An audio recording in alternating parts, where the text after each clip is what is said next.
সম্মানিত শিক্ষক মন্ডলী, উপস্থিত শিক্ষার্থীবৃন্দ, দাখিল পরীক্ষা 2025 সম্মানিত অভিভাবক বিন্দু, আসসালামু আলাইকুম ওয়া রাহমাতুল্লাহি ওয়া বারাকাতুহু। 2025 সালে দাখিল পরীক্ষার্থীদের আজকের এই অনুষ্ঠানে দোয়ার এই সমাবেশে আমি সবাইকে আন্তরিক মুবারকবাদ এবং অভিনন্দন জানাই। মাদ্রাসা শিক্ষা সুদিন ফিরে আসছে। তোমরা যারা আজকে মাদ্রাসা লেখাপড়া করতেছ, তোমরা তোমাদেরকে গৌরবময় একটা শিক্ষা অর্জনের পথে আছে বলে তোমাদেরকে গর্বিত মনে করবে। ফ্যাসিস্ট স্বৈরাচার আওয়ামী লীগ সরকারের আমলে যেভাবে মাদ্রাসা নিষ্পেষিত ছিল, মাদ্রাসা শিক্ষা ব্যবস্থা অবহেলিত ছিল, বর্তমানে এসে সেই অবস্থার অনেক আমাদের মুসিবত বিপদ অনেক কিছু কেটে গেছে। মাদ্রাসা বোর্ড, ইসলামী আরবি বিশ্ববিদ্যালয়, মাদ্রাসা অধিদপ্তর, মাদ্রাসা শিক্ষা মন্ত্রণালয়, সব জায়গায় এখন মাদ্রাসা শিক্ষার জয় জয়কার অবস্থা। এই অবস্থা যাতে আল্লাহ তাআলা দীর্ঘদিন ধরে রাখে, আমরা আল্লাহর কাছে এই বিষয়টাই দোয়া করছি, কামনা করছি। তোমাদের ভবিষ্যৎ, তোমরা কেন মাদ্রাসা লেখাপড়া করতেছ? দুইটা কারণে। তোমাদের প্রথম নিয়ম কি? আমরা মাদ্রাসায় লেখাপড়া করে আল্লাহ এবং আল্লাহ রাসূলের সন্তুষ্টি অর্জন করার জন্য, দ্বীন শিক্ষার জন্য, ইসলাম শিক্ষার জন্য, ইলম শিক্ষার জন্য। এর পাশাপাশি দ্বিতীয়টি, তোমরা পাচ্ছ স্কুলে ছেলেমেয়েরা যেই বইগুলি লেখাপড়া করতেছে, তোমরা সেই বইগুলি লেখাপড়া করতেছ। এই জন্য তোমাদের সেটে স্কুলের ছেলেরা অনেক পিছিয়ে, তোমরা এগিয়ে।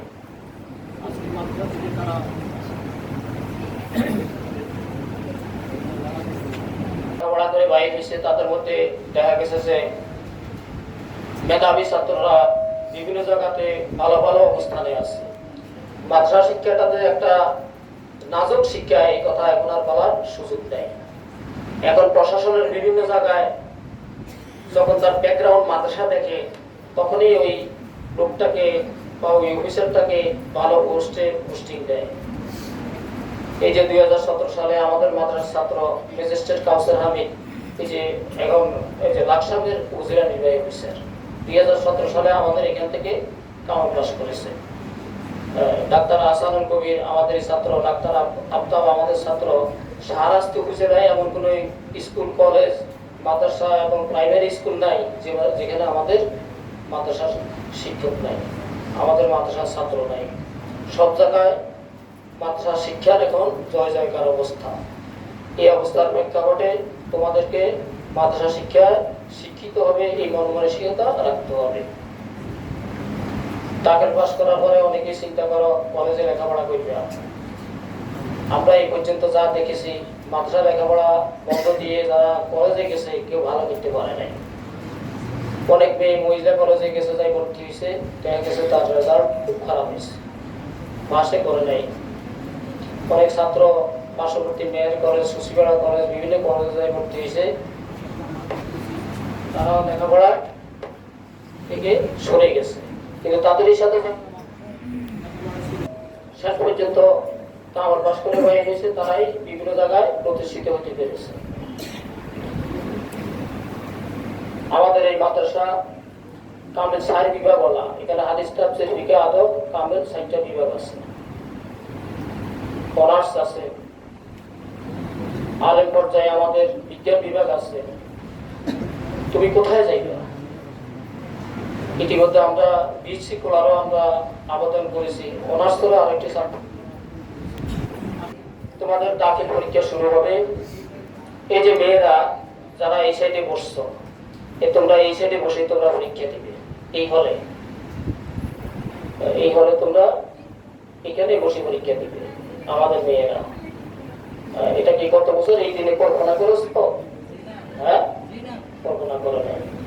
5ই আগস্টের এই মহান বিজয় আমাদেরকে এই সুযোগ করে দিচ্ছে, যাদের কারণে আমরা এই সুযোগ পেয়েছি যারা আমাদেরকে এই সুযোগ করে দিছে, সেই বিজয়ের মহানায়কদের মধ্যে যারা দুনিয়া থেকে শহীদ হয়ে চলে গেছে, তাদের রুহের মাগফিরাত কামনা করি, তাদের জন্য আল্লাহর কাছে দোয়া করি।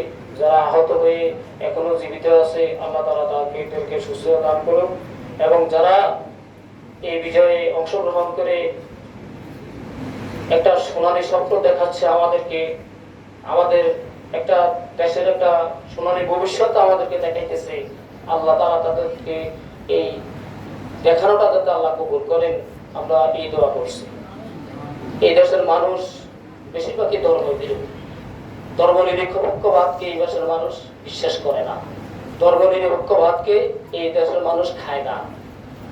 বেশি জোরে অথবা টাকার জোরে অথবা আপনার যে বিভিন্ন অবৈধ পন্থা অবলম্বন করে বেশি জোরে ফ্যাসিস্টরা ক্ষমতা এসে যুবযোগে বিভিন্ন অন্যায় করেছে, কিন্তু এই দেশের মানুষ কাউকে ছাড় দেয় নাই। যেটা 5ই আগস্টে আমরা দেখলাম, আমাদের এই কেন্দ্রটা এখান থেকে সেই স্বৈরাচার আমলে নিয়ে গিয়েছিল, তোমরা জানো। অনেক কষ্ট, অনেক ত্যাগ, অনেক কিছুর বিনিময়ে আমরা এই কেন্দ্র আবার আমরা ফিরে পেয়েছি। এই জন্য আল্লাহর শুকরিয়া আদায় করি, আলহামদুলিল্লাহ। ইতিমধ্যে তোমরা অনেকে প্রবেশপত্র নিয়ে গেছো।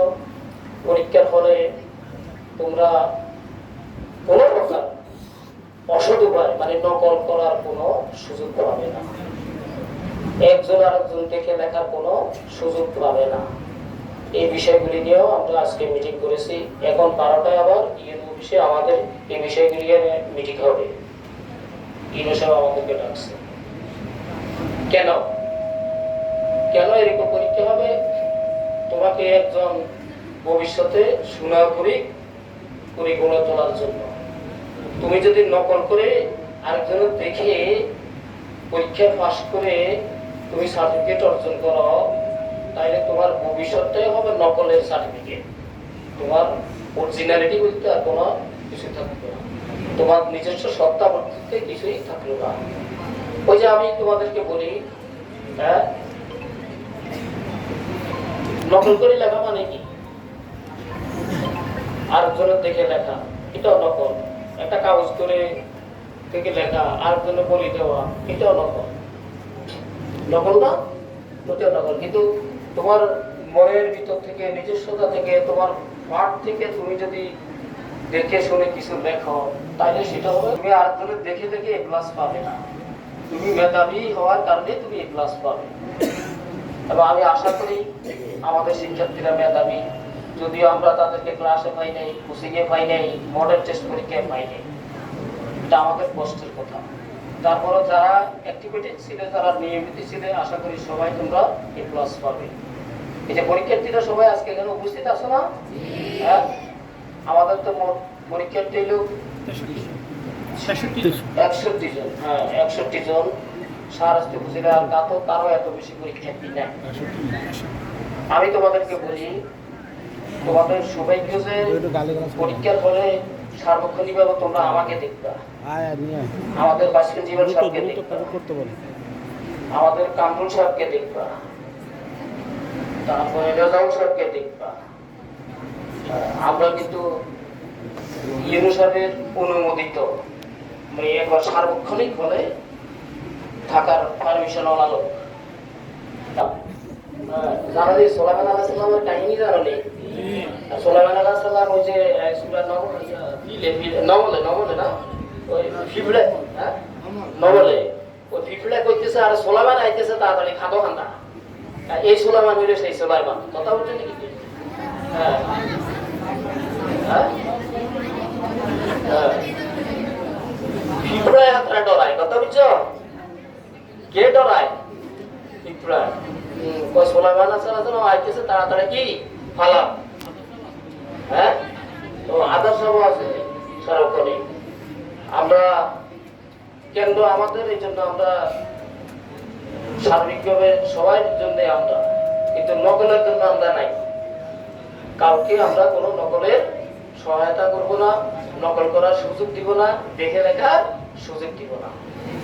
এই ব্যাপারে আমরা বদ্ধপরিকর। তোমরা যে মেধা নিয়ে আসো তোমরা যাতে আরো মেধাবী হতে পারো আমরা সেই ব্যবস্থা করবো। তোমাদের এই যে মূল উদ্দেশ্য কি? ভালো রেজাল্ট করা না? আর যারা ওই যে ক্লাস করে নাই, টেস্ট পরীক্ষা দেয় নাই, মডেল পরীক্ষা দেয় নাই, তাদের উদ্দেশ্য কি? পাস করা নাকি? হ্যাঁ, পাস করা। তা আমরা ওই ওদের জন্য দোয়া করি আল্লাহ যেন তাদেরকে পাস করার ব্যবস্থা করে দেয়। এবং যারা নিয়মিত ক্লাস করেছে, আমাদের কথা শুনেছে, আমরা মডেল টেস্ট পরীক্ষায় অংশগ্রহণ করেছে, আল্লাহ যাতে তাদেরকে গোল্ডেন এ প্লাস দেয়।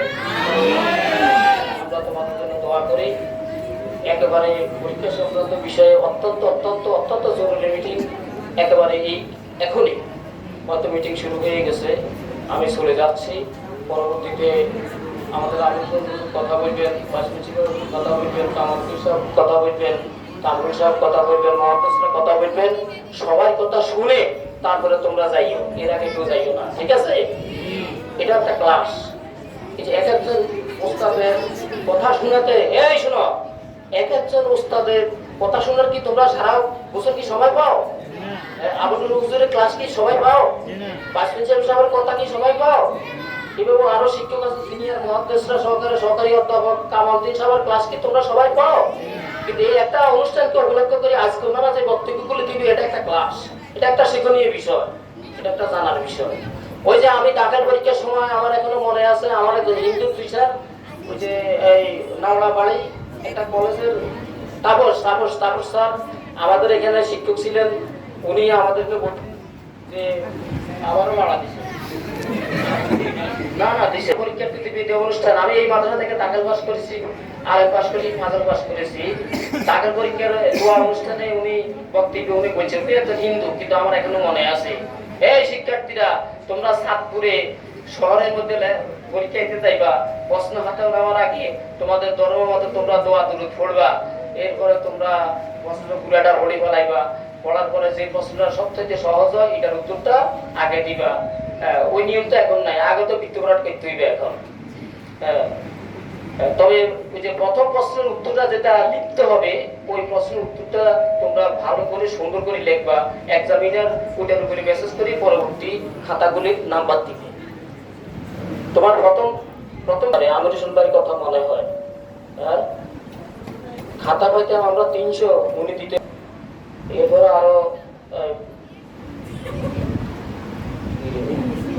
আরো বাকি কথাগুলি আমাদের অন্যান্য শিক্ষকরা বলবেন। পরীক্ষার শৃঙ্খলা বজায় রাখার সম্পর্কে সবাইকে আন্তরিক মোবারকবাদ জানিয়ে আমার বক্তব্য এখানে শেষ করলাম।